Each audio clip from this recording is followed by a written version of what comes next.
In this video, we'll install Python on a data integration service machine so that the Spark engine can run Python transformations for data engineering products. We'll install Python along with NumPy, Scikit-learn, and JEP on the data integration service machine. Integrate the Python installation with the Hadoop connection in the Informatica domain. We'll be using the following environment in this video. You can follow similar steps as the ones shown for other Python and Hadoop distributions, such as Python 2 or Amazon EMR. First, open a terminal that connects to the data integration service machine where we want to install Python. To start, return to the home directory.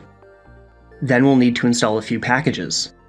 First, let's install the OpenSSL package by executing the following command.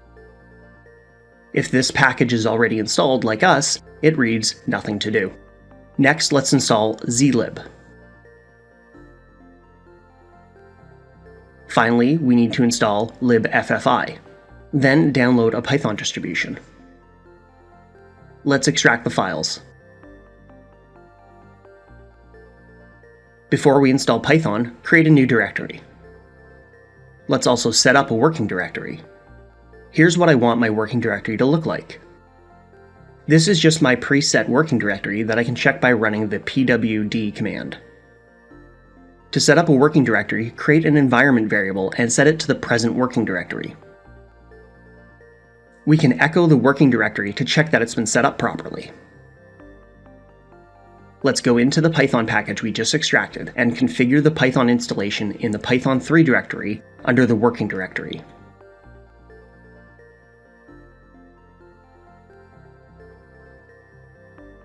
And then run the make command.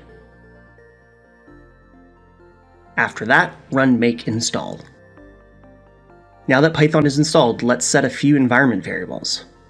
First, we need to set Python home to the location where Python is installed. For me, this location is the following.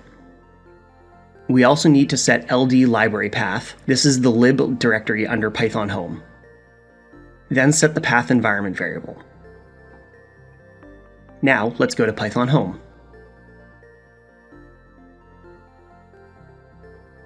To install third-party libraries like NumPy, Scikit-learn, and JEP, use pip. If we list out what's in the bin directory, we can see that we have pip3 because we installed Python 3. If you install Python 2, you'll just see pip. Let's use pip to install NumPy. We'll also install Scikit-learn and JEP the same way.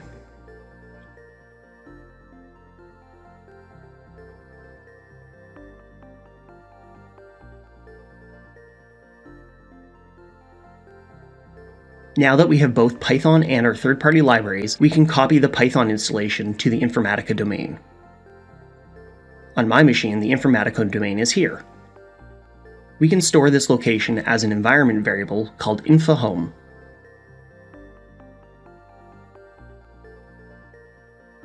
Under info_home, we need to copy the Python installation to the following. Then let's make sure the directory is empty. Then we'll recursively copy everything in Python home to this directory and check the contents of this directory to make sure that it contains the Python installation. To check that third-party libraries are working, we can go into the Python directory under the Informatica domain. Now invoke the Python interpreter. We'll try importing NumPy to see if it's working. When we run this command, there shouldn't be any errors. To exit, press Ctrl-D.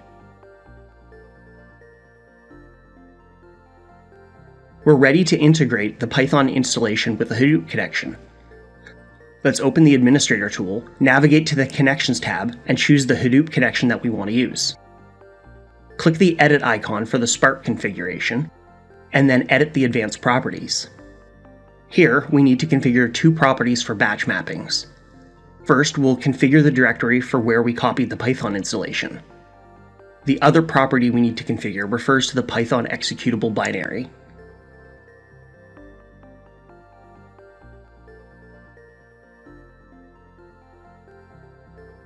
To integrate JEP with the Hadoop connection, we need to configure JEP home in the advanced properties.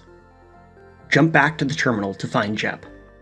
To configure JEP Home, copy the directory and paste it as the value for the Hadoop connection. We also need to configure LD preload as shown. Note that this directory might change if you use Python 2. Now that we configured JEP Home and LD preload, mappings will run using JEP. Streaming mappings require JEP, but batch mappings run more efficiently without it. If you need to run batch mappings, you can unset these two properties. Also, if you have a highly available environment, make sure to install Python on all data integration service machines in the Informatica domain. If one machine goes down, another data integration service will need to have a Python installation so that the Spark engine can continue running the Python transformation. In this video, we showed you how to install Python with NumPy, Scikit-learn, and JEP on a data integration service machine, integrate the Python installation with a Hadoop connection in the Informatica domain. For more information, go to our documentation portal, visit our communities and support hubs, or check out our website.